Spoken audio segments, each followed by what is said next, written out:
Chapter 1, Tree Biology and Pruning. Introduction. Trees are defined as woody, compartmentalized, long-lived perennial plants that grow to heights of a few to many feet on a single stem. The stem may divide low down, but it must do so above ground level. These unique characteristics have allowed trees to be the dominant vegetation over large areas of the world. Arboriculture, the care of individual trees, is an art and a science. It combines skill and craft with knowledge and fact. Essentially, it is the propagation, planting, and management of trees so that people and trees can coexist in substantial environments. Thus, a foundation for the practice of arboriculture is a thorough understanding of how trees grow and define themselves and how people interact with them.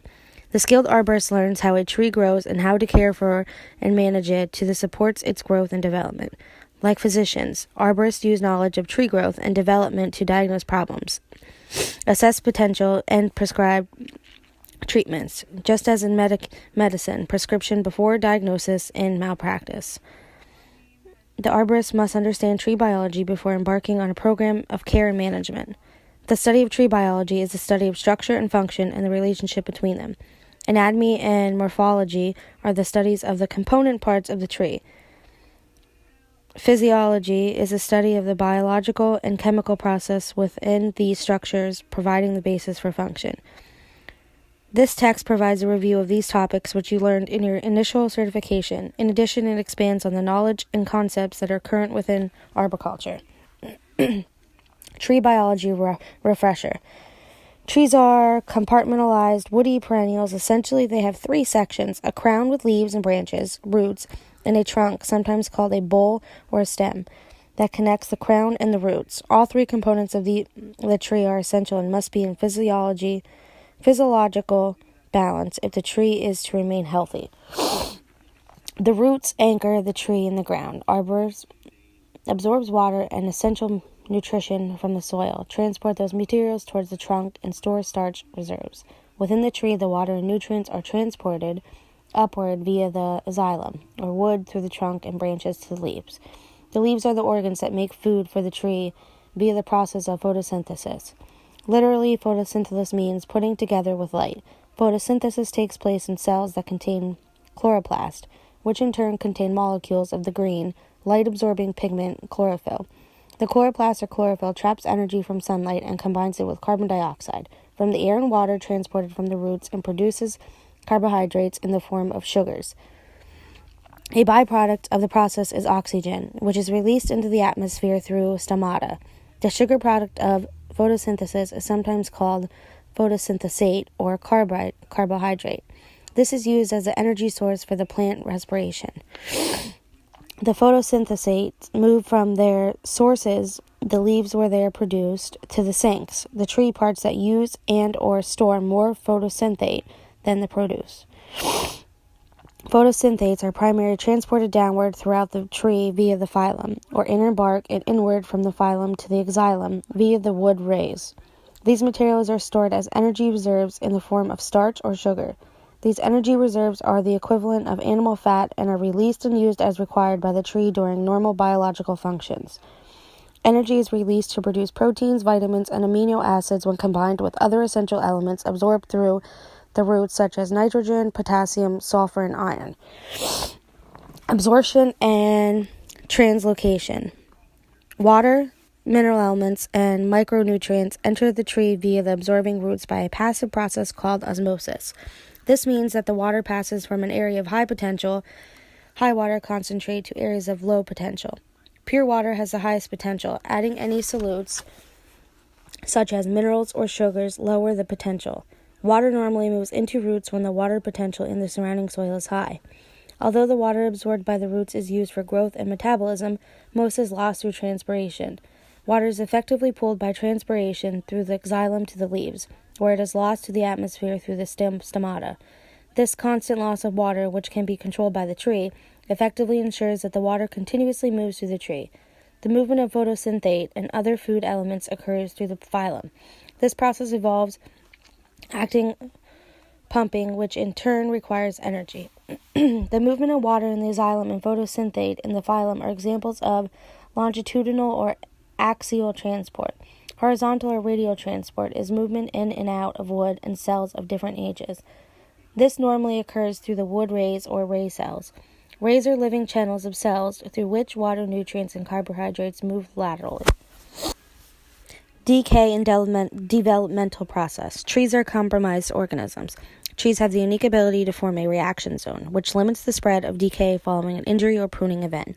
The model for the production of reaction zones is called compartmentalization of decay in trees, or CODIT. Compartmentalization is a process whereby trees limit the spread of discoloration and decay. Reactions are triggered by mechanical injury, which causes the tree to form boundaries to limit or prevent the spread of wood-decaying organisms.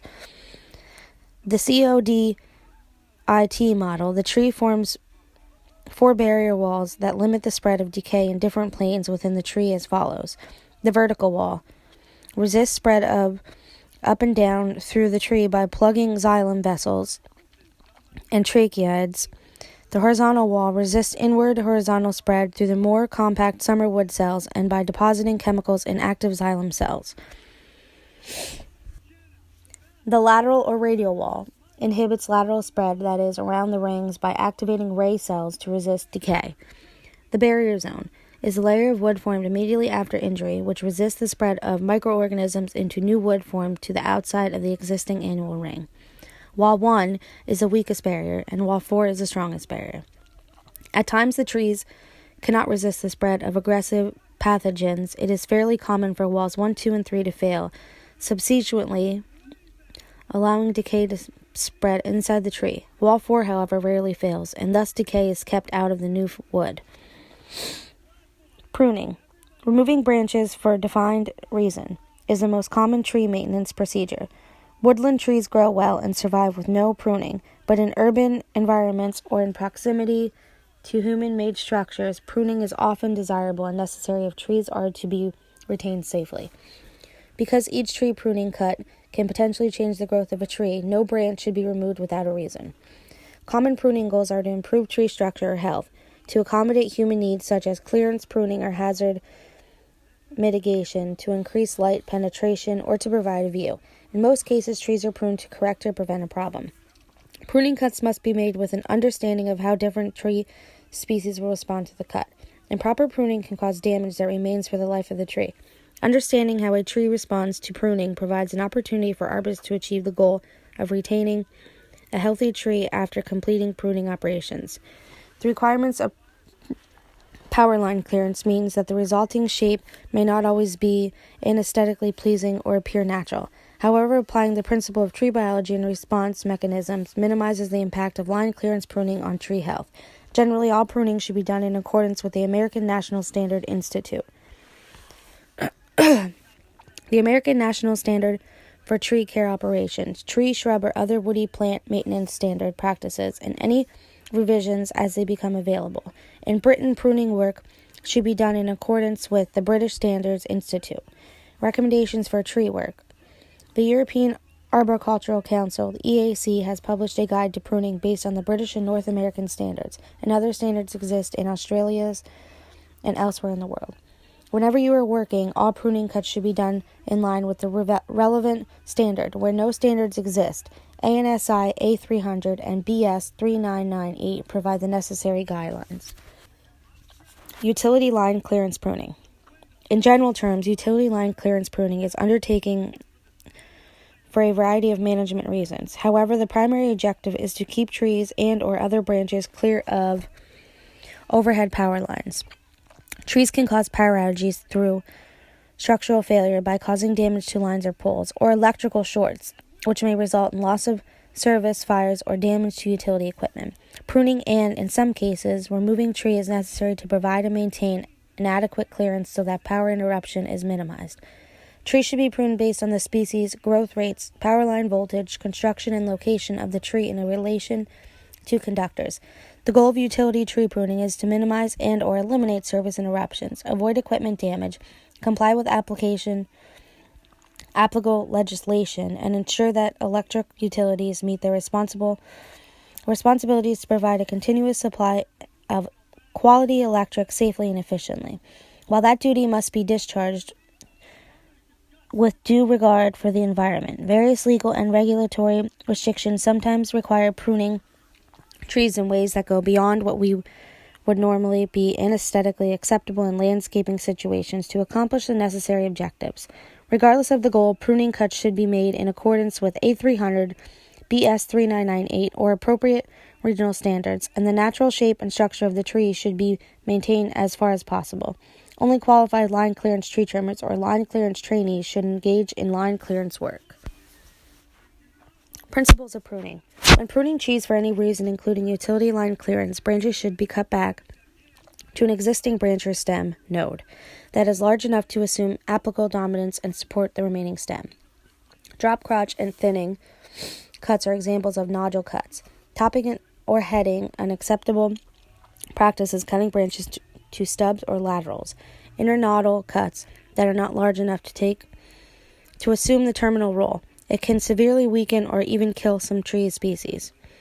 Topping mature trees is malpractice and except in rare cases prohibited by the NASI A300 or the BS 3998. It is a poor practice used to reduce the size of large trees and is excused by some by calling it pollarding. The resulting wounds are typically large and do not close effectively.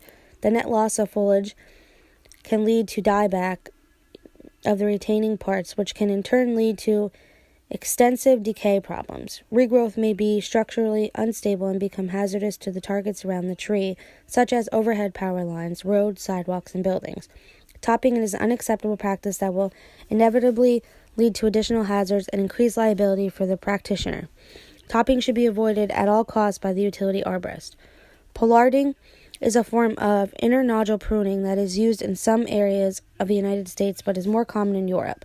Pollarding begins when a tree of suitable species is young and entails severely cutting back all branches to appropriate points between nodes and maintaining them as these points to produce pollard heads by frequent repruning. It is used to maintain a small crown in a confined space. Pollarding must not be confused with topping mature trees, which is specifically prohibited with rare exceptions by the NASI A300 pruning standard. Pollarding is seldom used in utility pruning because it must be within young trees, must be practiced only on suitable species, and would require a commitment from the utility to be repeated every year or two. When pruning, be careful not to cause branch splitting or bark tearing. Branches too large to support with one hand should be pre-cut a short distance from the point of origin. The remaining stub should then be removed to provide the final cut surface. Each final cut should be made carefully using natural pruning or target pruning methods, leaving a smooth surface with no jagged edges or torn bark. The correct anatomical location for removing a branch at its point of origin is close to the trunk or parent branch, without cutting into the branch bark ridge or the branch collar, and without leaving a stub. The idea is to minimize damage done to the tree by restricting the cut to the branch tissues, which are genetically programmed to produce barrier zones at this point. The zone is an important part of the tree defense mechanism. The targeted pruning branch retains the branch reaction zone at the base, which mimics the natural pruning methods one sees in trees when branches die and are naturally shred. Wound dressings were once thought to accelerate wound closure, protect against insects and diseases, and reduce decay. However, research has shown that dressings do not reduce decay, nor in most cases do they prevent insect or disease penetrating because they do not provide an effective physical barrier. Future research may lead to products that benefit trees. However, the use of wound dressings and/or tree paints is not recommended at this time. Making proper pruning cuts is the best procedure known for minimizing decay and pest problems. Remember to exercise care when dropping pruned branches because they can cause damage to other branches, the trunk, and buttress roots. Use appropriate rigging methods to lower or remove branches from the trees if simply dropping them will cause damage to other parts. Effects of pruning. Removing foliage from a tree by pruning branches affects future tree growth. Eliminating leaves reduces the tree's overall photosynthetic capacity and may reduce overall growth, which can create a dwarfing effect. At the same time, growth after pruning takes place on fewer shots. So unpruned parts tend to grow more than they would have without pruning. This is called shoot invigoration. The following principles should always be considered when pruning trees in proximity to overhead power lines, because shoot invigoration resulting from improper pruning, such as topping, does not solve the problem, rather it compounds it. Leaf removal reduces photosynthesis and overall tree growth in the short term. Epicormic shots may be stimulated because of the loss of apical control and auxin production from the removed terminal growing points. These epicormic shoots require energy for growth, further reducing the tree's energy reserves. However, new leaves will eventually replenish the loss throughout photosynthesis. Energy reserves are lost as the carbohydrate and starch stored in the branch are removed with it.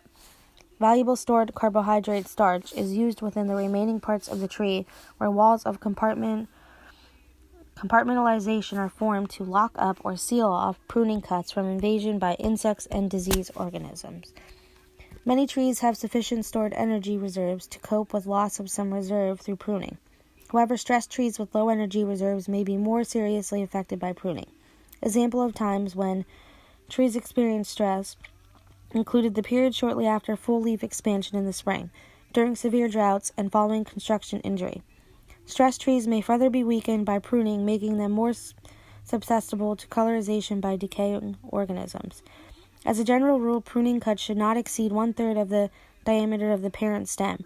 Larger cuts require much more energy for compartmentalization and render a tree more susceptible to invasion by decaying organisms. In addition, larger amounts of foliage are lost with associated loss of photosynthetic ability and stored energy reserves. Here are some important items to consider when pruning. Make a few cuts as possible to accomplish the pruning objective while considering the natural structure of the tree. Make the best possible cuts in line with target pruning principles. Keep the wounds as small as possible. For utility line clearance pruning, the 3 points above mean that entire limbs should be removed rather than hedging, shearing, or topping a tree. Limbs should be removed at appropriate lateral branching points with properly made cuts. The smallest branches possible should be removed while still accomplishing the primary clearance objective. Meeting utility line clearance pruning objectives. The primary objective of utility pruning is to provide clearance from power lines for a given period of time, such as 3 years, 5 years, or longer, before repruning is required. The amount of clearance is usually defined by prior pruning. While most utilities vary in their specific requirements for clearance distances, providing the maximum clearance for the longest possible time is common to all utilities. However, branches should be cut to laterals or the parent branch and not as predetermined distances. If clearance limits are established, pruning cuts should be made at laterals outside the specific clearance zone. Once the required clearance distance have been determined and the amount of conductor sag has been considered, the pruning operation can begin. All cuts must be made in line with the target pruning methods. In addition, the principles of directional pruning should be observed at all times. Directional pruning means that the branches are cut in such a way as to direct their future growth away from the conductors as much as possible. Care and attention to the aspects should minimize regrowth toward the conductors and provide clearance for longer periods of time. The principles of directional pruning should be followed at all times. Every pruning cut should be made with this concept in mind to minimize the potential for regrowth back into the conductors. Pruning styles. Even when the arborist attempts to balance the need for long-term line clearance with potential property owner-occupier objectives to pruning, the tree's final shape may not be aesthetically pleasing. A variety of pruning styles exist to cope with the clearance and objectives and restriction. Crown reduction removes the main leader or leaders to a lower lateral branch no less than 1/3 the diameter of the original limb. This is sometimes and quite incorrectly called topping. This method is best used on slow-growing species or those whose mature height will only marginally reach the power lines. Side pruning removes branches on the conductor side of the tree to direct future growth away from the line. This combines directional with natural target pruning, provides good clearance for a reasonable time when done correctly. Side pruning is a form of crown reduction as previously described, except that the branches are shortened from the side rather than from the top. Branches being removed should be cut to lateral branches at least 1/3 diameter of the original limb. Because conifers rarely sprout, or form new branches following pruning. Proper side prunes on such trees typically do not require regular utility intervention. Whenever severe side pruning is required to meet the required utility clearance, tree removal should be considered as an option.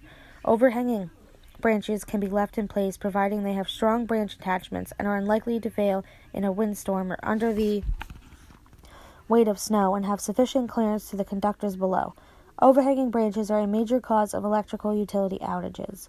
V-pruning or through pruning is sometimes used for trees located beneath low voltage and distribution power lines or where snow and ice are seldom a problem.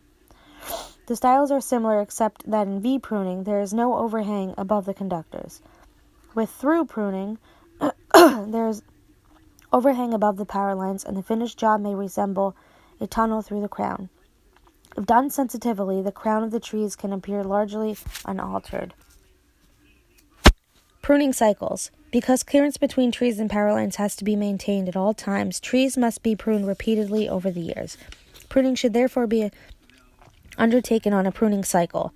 The time between pruning events should be based on the growth rates of the trees that are being pruned, and not on arbitrary time scale dictated by the utility's hardware maintenance cycle. Determining the pruning cycle depends upon knowing the main species of tree that occur along the line and the speed at which they grow, particularly after pruning, coupled with the utility's required or desired amount of clearance. Once this data is known, it is possible to schedule pruning and repruning at biologically correct intervals. Remember that some of the species do not tolerate multiple pruning events and can begin to decline after a few cycles. Consider removing and/or replacing such trees rather than subjecting them to multiple prunings. Similarly, the economics of multiple pruning events should be considered. For example, the removing and replacement of large unhealthy trees with smaller specimens that will not impact the power lines may be more cost-efficient than continuing to prune such trees.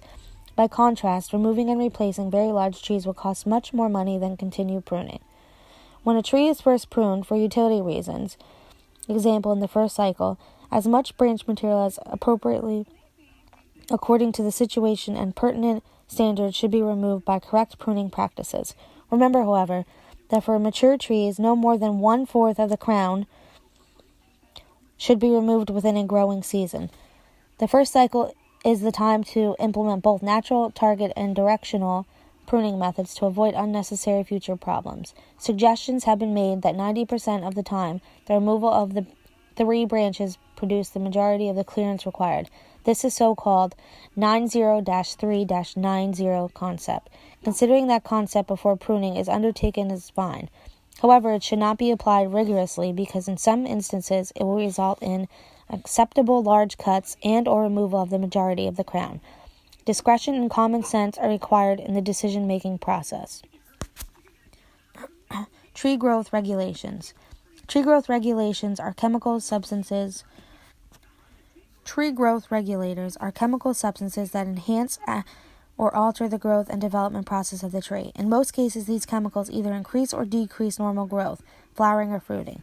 TGRs are used in utility work to control shoot growth of trees and other vegetation beneath utility lines. Growth inhibitors can be sprayed on the foliage, banded on the bark, applied to the soil, or injected into the tree. Some growth regulators inhibit the synthesis of the naturally occurring cell elongation hormone, gibberellin, which can significantly reduce extension growth, thus lengthening the time between cycles and saving money. Research into the efficiency of these chemicals continues. Another use of TGRs, tree growth regulators, is to reduce water sprout production on trees. Studies have shown that water sprouts and sucker growth can be minimized through the use of TGRs. The use of TGRs is becoming more widely accepted in the utility sector. Chapter 4. Customer Relations. Communication is a process of information exchange between individuals through a common system of symbols, signs, or behaviors. Although information may be exchanged, the end result or perceived understanding may not be what the communicator intended. Thus, it is important to understand that successful communication differs from communication in that it achieves desired results. Electric utilities strive to provide safe and reliable electric service while emphasizing successful customer relations. This requires successful communication with the customer. Customer service is the foundation on which all successful business stand. Any attempts to improve a utility's image should begin with efforts to improve the quality of its customer relations approach. A professional approach to customer relations. The primary focus of utility vegetation management program is to facilitate safe and reliable electric service in a cost-efficient manner. Managing vegetation that threatens the reliability and safety of the electrical system is the foundation for any approach to line clearance activities. Utilities should inform their customers of this responsibility and at the same time emphasize that vegetation maintenance will be completed in a cost-efficient manner that is consistent with accepted industry practices and responsible stewardship of the environment. The visible nature of vegetation management can be a continuous aspect of utility operations. A coordinated public relations strategy in advance of line clearance operations can help minimize negative reactions, and pre-notification often plays an important role in this process. The primary objective of pre-notification is to inform the customer of what is planned and why, but this should involve more than simply providing information. For pre-notification to be successful communication and achieve the desired result, it must include explaining and discussing vegetation management plans with those customers whose property is affected so that they understand the need and plans. Thus, a utility's approach should be coordinated and professional. Permission versus notification. Electric utilities may address property owner contact in a number of ways. Some utilities secure permission prior to beginning any line clearance activities. Others provide advance notification of their intent to conduct the line clearance work, and many use a combination of these approaches. A small percentage of utilities may complete line clearance activities without communicating with their customers. Typically, electrical utilities make some effort to provide property owners with advance notification of their intention to begin vegetation management operations. This notification is considered a courtesy and allows customers to obtain additional information by contacting a utility representative if desired. Advance notifications can be provided through a bill stuffer, newspaper advertisement, radio announcement, advance mailers, personal contact, or door hangers. Personal contact is usually the method preferred by customers. However, because many homes are vacant during normal business hours, door hangers can be left to inform customers of planned line clearance activities that will affect their property. Line clearance personnel should leave a contact telephone number in case the customer has questions or concerns. Where significant vegetation management activities are planned, such as a tree removal or herbicide application, obtaining written authorization from the customer is recommended. This provides an opportunity for face-to-face contact and negotiation and has the added advantage of documenting the approval to protect both the property owner and the utility. Regardless of the notification method, the utility's vegetation management program goals must be achieved. The customer notification process should facilitate increased customer satisfaction while achieving these goals. Aspects of customer relations. 5 important aspects of customer relations influence the success of a line clearance public relations effort. These aspects are briefly described below. Professionalism. The public views contract line clearance personnel as representatives of the utility. Thus, line clearance personnel must present themselves professionally, both in appearance and action. A customer's first impression of the line clearance personnel is most influenced by appearance. Line clearance personnel should always present themselves in a professional manner in order to increase customer confidence and to help ensure successful customer relations. When communicating, emphasize the commitment to properly performing line clearance work while keeping the customer satisfied. 2. Accurate information. Customers want accurate information regarding what type of vegetation maintenance will work be conducted, when the work is scheduled to be completed, who will be performing the work, why the work must be completed, and how the work is to be done. Customers are generally more cooperative when provided with accurate information. Applicable information might include public safety issues, service reliability statistics, or legal compliance concerns as they relate to the utility vegetation management. Accurate information regarding utility arboriculture practices is directly related to line clearance personnel training, knowledge, and experience. Nothing builds respect and credibility better than demonstrating knowledge to the customer. 3. Property rights and respect for property. An important characteristic of line clearance is the land upon which it occurs. That is someone else's property. Property owners must feel that their property rights are respected. The success or failure of a line clearance-related customer encounter can depend on a utility representative's understanding of what it means to work on private property. 4. Concern for safety. Line clearance personnel should be aware of both public and personal safety issues associated with performing vegetation management work. Utility personnel should be responsible for performing the work assignments in a safe and responsible manner and be able to assess the risks associated with all tasks. Line clearance personnel must demonstrate regard for the public safety as well as personal safety. Personnel should be well versed and able to communicate with various public safety issues associated with line clearance activities, including conductivity, electrocution, downed wires, outage, and fire. For example, a property owner must understand that an energized tree is dangerous and could injure someone within close proximity to that tree, whether they are in the tree, canopy, or on the ground. 5. Line clearance practices. Line clearance personnel should understand the reasons for the line clearance, including risk assessment, in addition to being knowledgeable about effective vegetation management methods and practices. Line clearance personnel should also have a sound understanding of arboriculture as it relates to utility vegetation management. Utilities can create operational and public relations difficulties for line clearance personnel when practices are poor or implemented inconsistently. Endorsing and implementing proper line clearance practices are important to customer relations and achieving a cost-efficient vegetation management program. Advanced notification of vegetation management work. Notifying customers in advance of line clearance work provides excellent opportunities to increase the public's understanding of the critical aspects of utility vegetation management. Consequently, personnel responsible for advanced notification should be trained in effective communication techniques, customer relations, and negotiation skills. They should also receive education and specialized training in arboriculture and utility vegetation best management practices. A highly professional approach to notification increases the utility's credibility with its customer and improves its public relations effort. Principles of communication. A number of factors affect successful communication related to the line clearance process. 5 important points are explained below. 1. Respect private property. This principle is important. First and foremost, sets the tone for the line clearance encounter. When line clearance personnel enter private property, the property owner may perceive the utility representative as some sort of intruder. The customer may feel threatened and may exhibit a need to protect his or her territory, whether consciously or unconsciously.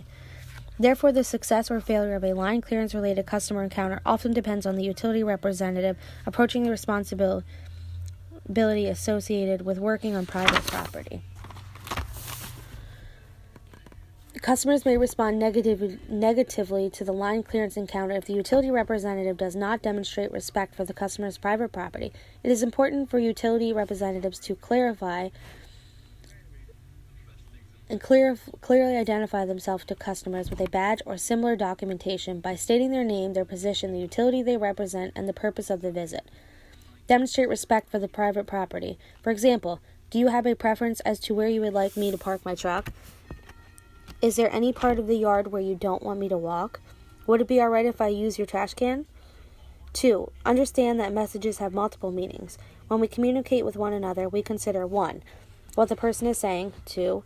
What he or she intention is, and 3. What his or her message actually means. Even very simple messages can have multiple meanings. We cannot presume that the message itself has a clear meaning.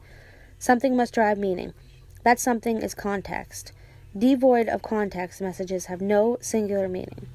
Forms of context to consider include 1. Physical environment, public sidewalk versus the customer's backyard. 2. Social activity, casual conversation, seeking permission, or notifying a customer. 3. Communicator attitudes, emotional, tentative, pleasure. 3. Social roles, supervisor, coworker, client, customer. 4. Relation history, no previous experience or a bad previous experience of line clearance work on the customer's property. 3. Understand and respond to perception. To communicate successfully with others, the communicator must acknowledge that a person's perception will influence how he or she reacts. Line clearance personnel should be aware of how a customer views a situation and treat that customer's perception as legitimate. Most of us do understand that different people can see a situation in different ways. However, in the line clearance encounter, it is easy for utility representatives to give the impression that their way is the correct and only way. The key to successful communication and customer relations is understanding and responding to the perceptions of the customer. Line clearance personnel should respect the customer's perceptions, even if they do not agree with them, and avoid reacting defensively. 4. Realize that communication is both verbal and nonverbal. Effective communication depends on what is said, how it is said, and the reaction to what is said. Some people may not recognize the significance of nonverbal communication. They may say one thing but contradict themselves by doing something else. When a customer is confronted with a contradictory action or mixed message, he or she typically believes the nonverbal message or behavior over the verbal message. Actions speak louder than words. Therefore, line clearance personnel should be keenly aware of their words, their voice, and their body language. The consistency with which these three factors are combined is what determines the effectiveness of any spoken communication. In other words, ensure that verbal communication and nonverbal messages are in sync with each other. 5. Actively listening. No one can be absolutely certain about the thinking of another person during a conversation or of past experiences that influence that thinking. Active listening skills, however, can facilitate a more accurate understanding of the customer's perspective and demonstrate the customer that the utility representative is sincerely trying to see things from the customer's perspective.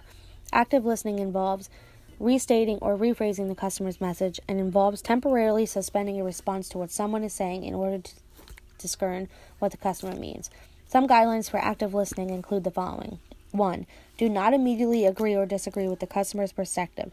Simply show understanding, for example. Do you mean, for example, that if I understand you correctly, you feel we should? After summarizing what is understood, give the customer a chance to agree or disagree with the perceived understanding. Wait out pauses to encourage the customer to say all that may be on his or her mind. Do not rush to fill in any silent portions of the conversation. Place a greater emphasis on listening. In fact, the utility representative may have to let a customer vent his or her frustrations for a period of time without interjecting. Ask open-ended questions to encourage the customer to clarify his or her perspective. Principles of negotiation.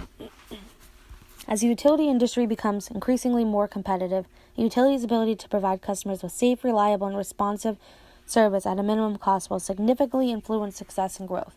Providing high-quality customer service is critical to the success of any utility, its employees, and its contractors. To succeed in this competitive market, utility arborists must be careful and equally balance two goals.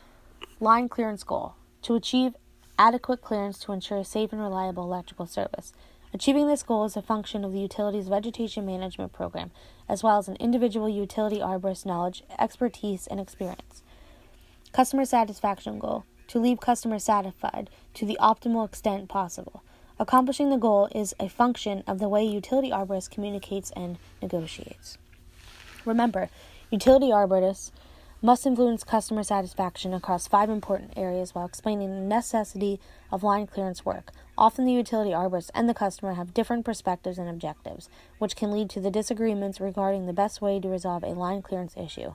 As a result, when notifying the ability to accomplish satisfaction across the 5 critical aspects depends upon a utility arborist's negotiation skills.